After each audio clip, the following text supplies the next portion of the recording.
మామిడికాయలు అయితే మనకి ఎప్పుడు దొరకవు కదండి, పుల్లటి మామిడికాయలు. అందులో మనం వాడుకునేది రెగ్యులర్గా, అవైతే మనకి సంవత్సరం మొత్తం దొరకాలి, వాడుకోవడానికి, వంటలో యూజ్ చేసుకోవడానికి కంపల్సరీ మాకు ఇష్టం అండి, మేము వాడుకుంటాం అనే వాళ్ళకి ఈ టిప్ అండి.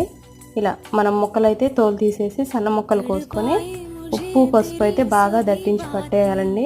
తక్కువ వేయకూడదు, కాయలను బట్టి చూసుకొని మ్యాక్సిమం ఎక్కువ ఉప్పు వేయండి. తర్వాత మనం వాడుకునే వంటలో అయితే ఉప్పు సరిపోతే వేరే కలుపుకునే అవకాశం కూడా అవసరం లేదు. ఇలా కలుపుకొని చక్కగా నీరు ఊరక ముందే ఉప్పు పసుపు కలపగానే ఆటోమేటిక్గా ముక్కలకైనది నీరు వచ్చేస్తుంది. వెంటనే కలిపిన వెంటనే లేట్ చేయకుండా ఇలా ఎయిర్ టైట్ కంటైనర్లో చక్కగా తడి లేకుండా చూసుకొని తుడిచిపెట్టిన కంటైనర్లో మాత్రమేనండి ఇలా అదిం పెట్టేసుకొని టైట్గా మూత అనేది క్లోజ్ చేసుకొని ఫ్రిడ్జ్లో పెట్టుకోండి. ఇందులో అయితే 365 రోజులు మనం వాడుకొని అన్ని వంటల్లో వాడుకోవచ్చు. Thank you.